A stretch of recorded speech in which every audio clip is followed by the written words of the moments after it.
네, 안녕하세요. 또 좋은 주일 아침입니다. 오늘 전도서 12번째 강의를 시작하겠습니다. 오늘의 본문은 전도서 4장 13절에서 16절 4절의 말씀이에요. 길지 않은 간단한 말씀이고, 오늘의 주제는 세상사이기도 하면서 아마 또 그 이면에는 어떤 권력, 왕권에 대해서 말하고 있는 본문이라고 생각됩니다. 권력 무상이라고 해야 될까요? 어떤 이 세상에서 일어나는 일들 가운데 특별히 왕권과 관련된 일들을 언급하고 있는 그런 말씀이 되겠습니다. 본문을 먼저 읽겠습니다. 13절에서 16절까지 말씀입니다. 가난하여도 지혜로운 젊은이가 늙고 둔하여 경고를 더 받을 줄 모르는 왕보다 나으니, 그는 자기의 나라에서 가난하게 태어났을지라도 감옥에서 나와 왕이 되었음이니라. 내가 본즉 해 아래에서 다니는 인생들이 왕의 다음 자리에 있다가 왕을 대신하여 일어난 젊은이와 함께 있고, 그의 치리를 받는 모든 백성들이 무수하였을지라도 후에 오는 자들은 그를 기뻐하지 아니하리니 이것도 헛되어 바람을 잡는 것이로다. 아멘. 이렇게 쭉 한번 읽으시면 이게 일견 당연한 말 같지만 또 한번 생각하면 이게 무슨 말이지 하는 생각이 드시기도 할 것 같습니다. 오늘 본문이 뭘 말하려고 하는 거지 하는 생각이 드는데요. 어쨌든 15절에 이런 말씀을 하죠. 내가 본즉. 그러니까 전도자가 자기가 경험한 사실이에요. 이게 지금 13절부터 가난하여도 젊은이를 자기가 보았어요. 그리고 늙고 둔하여 경고를 받을 줄 모르는 왕도 지금 이 사람이 보았어요. 그리고 자기 나라에서 가난하게 태어나서 감옥에 있다가도 왕이 된 사람을 보았어요. 이게 자기가 본 내용을 이야기하고, 또 15절 왕의 다음 자리에 있다가 왕을 대신하여 일어난 젊은이와 함께 있는 사람들도 보았고, 또 그의 치리를 받는 모든 백성들이 무지하게 많았을지라도 후에 오는 자들은 그를 기뻐하지 아니하니까 이 모든 일들이 다 헛되다 하는 것을 지금 보았어요. 이 말하는 사람이 보았어요. 쉽게 말하면 솔로몬이 자기가 보고 경험한 내용을 지금 적고 있어요. 그러면 우리가 이 본문에는 그냥 이렇게 글로 나왔지만 이 글에 해당하는 사람의 어떤 쭉 스토리를 우리가 생각해 볼 수가 있다는 거죠. 이 본문을 읽으면서 이거 누구 가리키는구나, 누구와 누구를 가리키는구나, 이런 내용들을 우리가 한번 상상하면서 본문을 읽으면 본문이 이해가 됩니다. 그렇지 않으면 그렇지, 그럴 수도 있겠다 끝이지만, 이걸 이제 누구 사람으로 딱 연결해서 이 본문을 읽으면 사람이 등장해요. 자, 누가 등장하는지 보죠. 가난하여도 지혜로운 젊은이가 한둘이겠습니까? 이 세상에 가난한 집에서 태어났는데 똑똑한 젊은이가 있었어요. 수도 없이 많죠. 우리 옛날에 무슨 수능, 학력고사, 예비고사 보면 그렇게 집안이 빵빵하지 않은데 전국 수석하고 만점 받았다, 이런 젊은이가 한둘이에요. 근데 그런 젊은이가 있는데 그 다음에 나오는 사람이 있죠. 늙고 둔하여 경고를 받을 줄 모르는 왕. 이렇게 둘이 딱 대립이 돼요. 그러면 가난하고 지혜로운 젊은이가 무수히 많지만 누구로 딱 좁혀져요. 누구로 좁혀지겠느냐? 이게 지금 누구와 누구를 가리키겠느냐? 다윗과 사울을 가리키는 말이라고 우리가 생각해 볼 수가 있어요. 가난하고 지혜로운 젊은이가 있었고, 그 다음에 늙고 둔하여 경고를 받을 줄 모르는 왕이 있어요. 누굽니까? 여러 왕이 있겠지만 이걸 두 개를 딱 연결하면 또 이게 이 말을 누가 하고 있어요? 솔로몬이 하고 있잖아요. 그럼 솔로몬이 생각해 볼 수 있는 가난하고 지혜로운 젊은이 그리고 늙고 둔하지만 경고를 잘 받아들이지 못하는 어리석은 교만한 왕 사울, 딱 둘을 대비하면 본문이 그냥 쫙 읽히게 됩니다. 여러분, 다윗의 등장이 어떻게 등장했는지 한번 우리가 우리가 한번 본문을 찾아볼 수가 있어요. 그 사무엘상 16장을 보면 사무엘이 하나님의 말씀을 듣고 이새의 집안에 찾아와서 기름 부을 자를 줄줄이 찾는 쭉 과정이 소개가 되고 있어요. 이새에게는 아들이 여덟이 있었는데 처음에 다윗은 관심도 없었어요. 제일 어떻게 보면 하발이에요. 하발이 천덕꾸러기. 그냥 넌 밖에서 일이나 해. 형들이 다 그냥 할 일을 막내한테 넘겨서 그냥 그거 다 뒤집어 쓰고 그냥 들에 나가서 양치는 그냥 고생만 하고 있는 제일 낮고 제일 힘이 없고 제일 보잘것없는 주제였어요.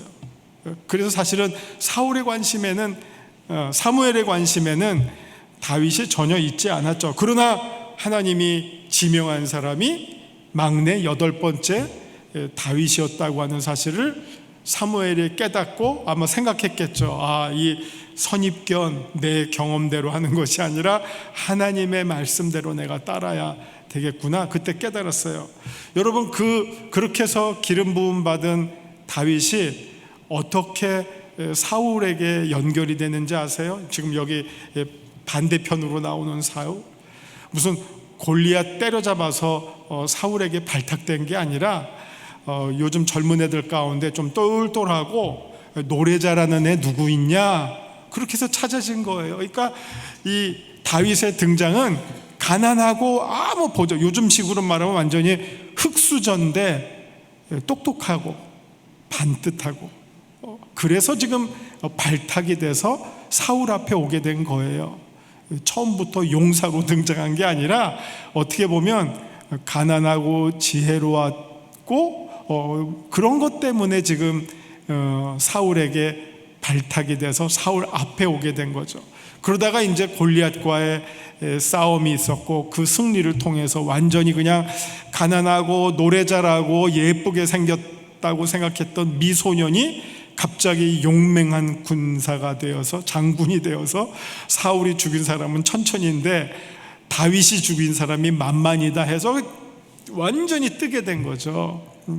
자, 이게 지금 다윗의 어떻게 보면 등장 과정이에요. 그 출발은 가난한 집안이었어요. 그러나 정말 지혜가 있는 청년이었어요. 그런데 하나님의 부르심을 받고 사울의 앞자리로 등장하게 된 것이 다윗의 역사예요. 반면에 사울은 어땠습니까? 처음에는 이스라엘 천지에 사울보다도 준수한 청년이 없을 정도로 반듯하고 힘있고 잘생기고 능력 있고 그랬지만 결정적으로 점점 어떻게 됩니까? 하나님의 명령을 어기고 숨기고 자기의 잘못을 변명하고, 그래서 오죽하면 사무엘이 한 말이 있죠. 순종이 제사보다 낫다. 그런 대상이 지금 사울이 되어 버렸죠. 그러니까 두 사람이 딱 대비가 되는 거죠. 다윗과 사울을 비교해 봤을 때 가난하고 지혜로운 젊은이가 힘있고 능력 있는 왕이지만 이제는 우둔해진 것뿐만 아니라 교만해진 거예요. 하나님의 경고를 따르지 않는, 자기가 더 완전한 사람이라고, 자기가 더 힘 있는 사람이라고 하나님 앞에서 하나님의 명령을 바꾸면서 자기를 합리화시키는 교만한 짓을 행하게 되니까 솔로몬이 그 결국을 보잖아요. 그 마지막을 보니까 어떤 말을 할 수 있습니까? 가난하고 지혜로운 젊은이가 늙고 둔하여 경고를 받을 줄 모르는 왕보다 더 낫다. 솔로몬이 깨달은 내용입니다. 자, 그러면서 두 번째, 이게 연결이 되는데, 그는, 이게 지금 가난하고 지혜로운 젊은이에요. 그는 자기의 나라에서 가난하게 태어났을지라도 왕가 귀족 가문 아니에요. 그냥 목동의 가정이죠. 유목민의 가정이에요. 가난하게 태어났을지라도 감옥에서 나와. 그래서 이 말이 참 독특해요. 감옥에서 나와. 여러분, 다윗이 감옥에 갇힌 적이 있나요? 사실 글자 그대로 다윗이 감옥에 갇힌 적은 없어요. 그러나 그의 왕이 되기까지의 일생은 정말 감옥에 갇힌 것보다도 더 위험하고 늘 그 두려움 속에서 있었던 삶이었어요. 사울 앞에 있을 때 사울이 단창을 몇 번이나 던졌어요. 칼 맞으면 죽는 거죠. 늘 사울의 시기의 대상이었고, 그 다음에 그 골리앗과의 싸움 이후에는 비록 자기 딸을 줘서 사위를 삼았을지라도 요즘 쉽게 생각하면 자기의 최대의 정적으로 생각했어요. 정적, 라이벌. 그래서 지금 그 다윗을 죽이려고 요즘 말로 말하면 스나이퍼죠. 그 저격 부대, 요즘 말로 하면 참수 부대네요. 참수 부대, 목다는 부대를 몇 번이나 보냈어요.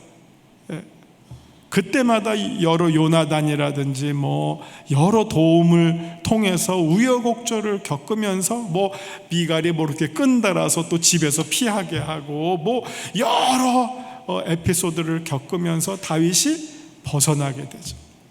마지막에는 엔게디 계곡, 엔게디 요새까지 쫓겨나게 되잖아요. 그만큼 다윗의 일생은 이게 말이 감옥에 안 들어갔지 실제로는 늘 감옥 이상으로, 오히려 누가 그러자 이럴 때는 감옥이 제일 안전하대요.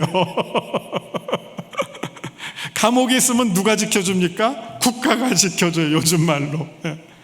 물론 무슨 영화 보니까 감옥에서도 암살 당하더라고요. 감옥에 있을 때 다른 죄수를 통해서 막 죽이는 일이 일어나지만 그거는 사실 쉽지 않은 일이고, 밖에보다 감옥이 더 안전한데 이 다윗은 밖에 살면서 늘 생명의 위협을 겪었어요. 근데 그거를 이기고 이겨내서 마침내 왕이 되었어요.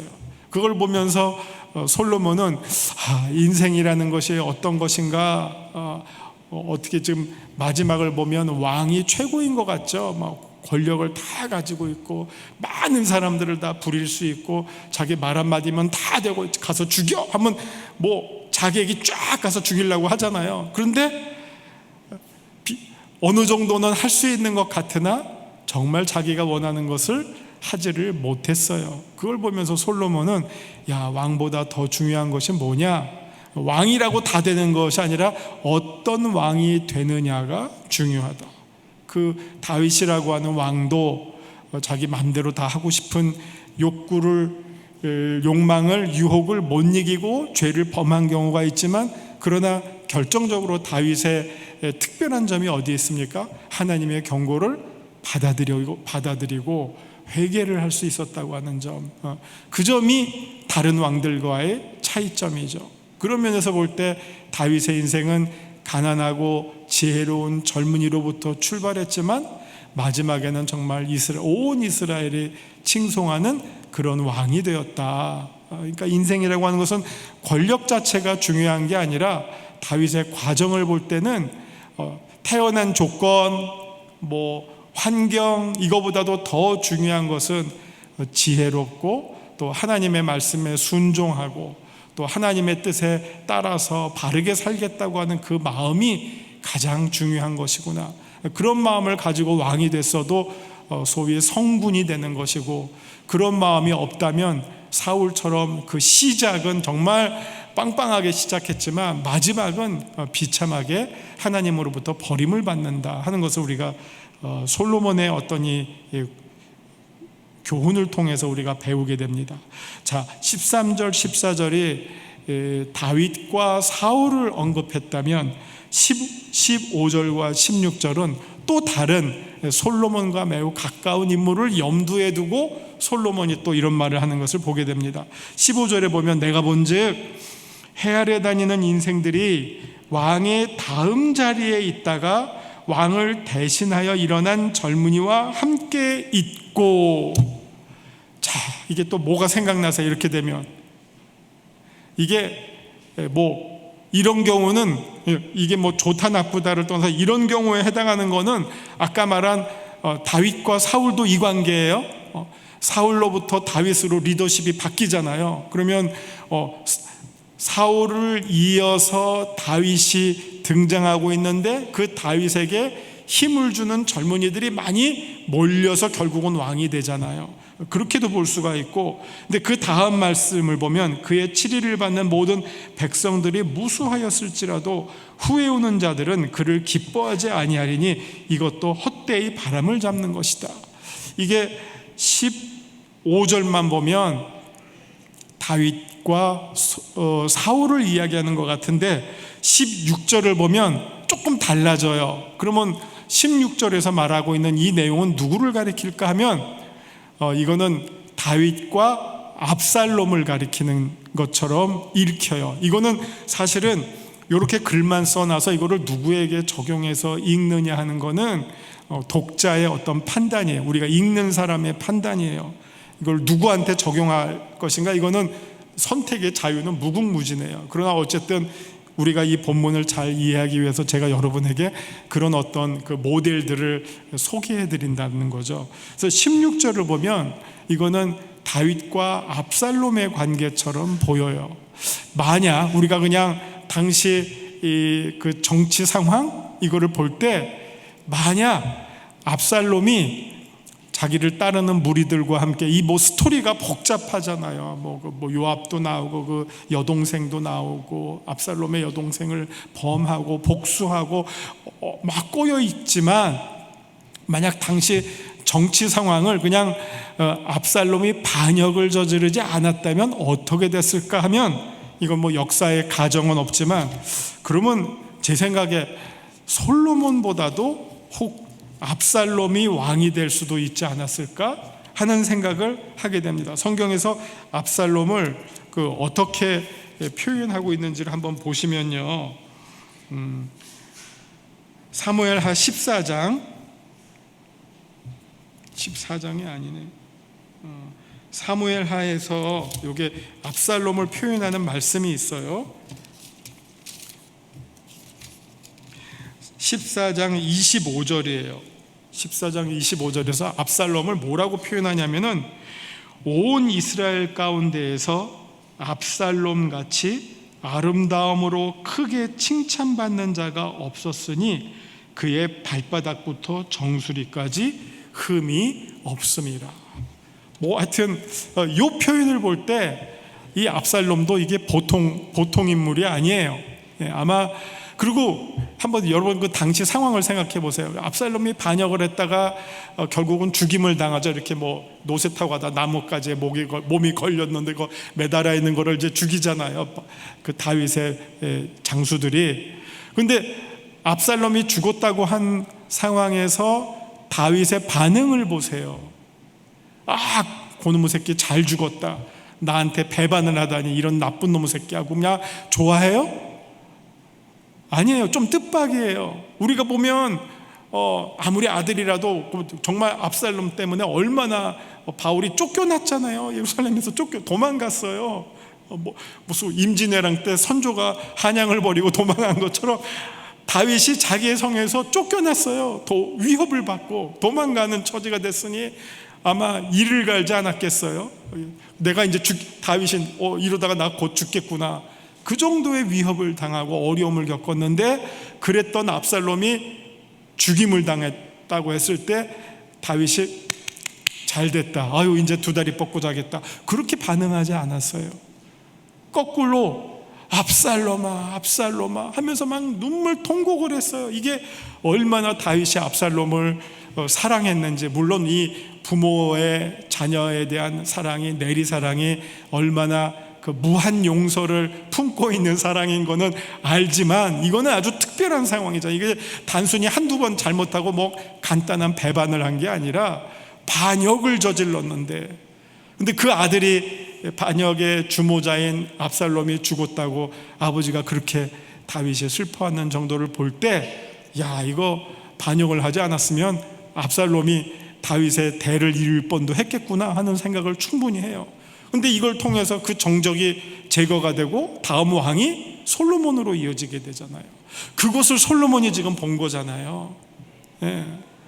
솔로몬이 어떻게 보면 왕궁에 있으면서 온갖 그 권력의 핵심부에서 일어나는 암투, 이런 것들을 정치적인 것뿐만 아니라 개인사를 통해서 다 본즉, 내가 본즉이에요. 우리 아버지의 히스토리를 봤어요. 사울의 히스토리를 봤어요.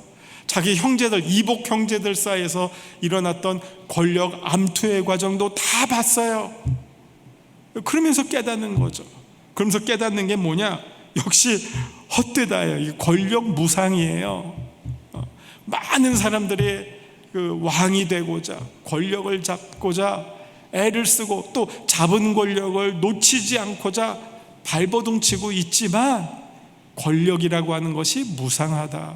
아버지와 아들을 금긋게 하잖아요. 장인과 사위를 금긋게 하잖아요. 우리가 그럴 때 정략 결혼이라고 사위가 되는데, 우리말로 막말로 사위가 돼도 아무 소용 없어요. 그냥 내 딸이 있음에도 불구하고 그냥 사위 죽여버리고 싶은 거예요. 자기에게 정적이 된다고 느끼는 순간. 그만큼 권력이 어떻게 보면 무섭고 무정하고, 근데 솔로몬은 무섭고 무정할 것 너머에 무엇이 있느냐? 무상하다고 이야기하고 있어요. 그 권력 가지고 벌어졌던 모든 일들을 솔로몬이 보고 겪었더니 결국은 제일 마지막에 뭡니까? 이것도 헛되이 바람을 잡는 것이구나. 그러니까 우리가 오늘 본문에서는 어떤 권력을 쫓고 명예를 쫓고 힘을 쫓는 것, 부귀를 쫓는 것, 그것만 쫓는 인생은 바람을 잡는 것과 같이 허무한 인생이다. 그럼 무엇을 해야 되느냐? 우리 앞에서 계속 나온 것처럼 어떤 그런 내가 꼭 얻어야 할 것, 그것보다도 관계가 중요하다는 것을 깨달아야 돼요. 먼저 하나님과의 관계, 그리고 이웃과의 관계. 그 관계가 행복하면 그것이 행복한 삶, 지혜로운 삶을 사는 비결이다. 이거를 솔로몬이 전해주고 있는 거죠. 솔로몬이 구했던 것도 지혜였어요. 지혜의 핵심이 뭡니까? 지혜가 듣는 마음, 듣는 마음이에요. 성경은 지혜를 뭐라고 정의를 하느냐? 듣는 마음. 지혜는 들음으로부터 시작해요. 똑똑하니까 이것도 가르쳐주고 저것도 가르쳐주고 지혜로운 사람이 말을 많이 해야 된다고 생각하시잖아요. 아니에요. 지혜로운 사람은 말을 많이 하기보다 말을 듣는 거예요. 처음에 누구로부터 듣습니까? 하나님으로부터 듣죠. 주여 말씀하옵소서, 제가 듣겠나이다. 이거는 마리아의 기도도 마찬가지. 마리아의 첫 반응, 성모 마리아, 동정녀 마리아도 수태고지가 왔을 때 주의 계집종이 오니 말씀하옵소서, 종이 듣겠나이다. 이게 모든 지혜로운 하나님의 사람들이 하나님 앞에 했던 첫 반응은 듣겠습니다 하는 거죠. 이거는 첫째는 하나님과의 관계고, 둘째는 우리 사람과의 관계도 마찬가지예요. 내가 늘 듣는 마음이 준비가 되어 있으면 싸울 일이 없어요. 왜냐하면 듣는 마음은 겸손한 마음과 연결되고 교만한 마음과 정반대거든요. 내가 교만한 마음이 있어요. 내가 내 생각에 이게 이미 옳다고 생각해. 그럼 누가 말할 때 들려줘요? 귀찮죠. 듣고 싶은 마음이 안고 내가 말하고 아니야, 그게 아니야, 이거야 말하고 싶죠. 그러나 지혜로운 사람은 잘 듣고 혹 내 생각보다 더 좋은 말이 있을 때 그것을 따라줄 수 있는 여유와 생각의 마음의 크기, 그게 지혜로운 사람이라는 거죠. 그렇지 않으면 지금 솔로몬이 말하는 것처럼 다 인생 무상에 빠지고 말아요. 내가 옳다고 남의 얘기 듣지 않고 막 자기 맘대로 살면 그게 다 헛것을 행사하는 어리석은 사람의 인생이다 하는 것을 오늘 솔로몬이 보여주고 있고요. 또 또 솔로몬이 보여주고 있는 그 지혜가 무엇입니까? 듣는 마음. 그 여인들이, 그 두 여인이 엄마가 와서 말할 때 솔로몬이 잘 들으면서 분별을 하잖아요. 무엇이 옳고 무엇이 틀린지를 잘 듣고 분별을 해내는 것, 그게 참다운 지혜라는 것을 우리가 배우게 됩니다. 오늘 이제 유인물 보고 마지막으로 정리해 드릴게요. 말씀 산책입니다. 4장 13절에서 16절을 읽으려면 본문에서 누구를 연상하고 있는지 상상해 볼 필요가 있습니다. 구체적인 인물을 소개하지 않고 일반론적인 내용을 전개하고 있지만 독자들은 충분히 여기에 등장하는 사람인지 누구일지 상상해 보고 적용해 봄직합니다. 자, 13절, 가난하여도 지혜로운 젊은이와 늙은 왕이지만 경고를 받아들일 줄 모르는 어리석은 왕이 대비가 됩니다. 일단 젊은이와 노인에 비교해서 일반적으로 노인이 더 많은 경륜을 전제로 하는 것 같지만 여기서는 정반대입니다. 왕으로서 권력을 지닌 노인으로서 경륜을 지닌 사람이지만 그가 경고를 받아들일 줄 모르고 교만하여 자기 주장에 얽매여 있다면, 아무 힘이 없고 가난하기까지 한 젊은이가 지혜로운 사람이라면 그가 더 낫다는 생각입니다. 지혜란 듣는 마음이라고 설명하는 구약의 가르침에 빗대어 경고를 받아들이지 못하고 눈치채지 못할 정도로 자기 주장에 가득 찬 사울과 같은 왕은 결국 하나님으로부터 버림을 받게 됩니다. 반대로 다윗은 자신에게 주어진 경고를 신속하게 받아들이고 처절한 회개를 통해 지혜로운 길을 선택한 사람입니다. 사울과 다윗의 비교를 엿볼 수 있는 내용이 되겠습니다.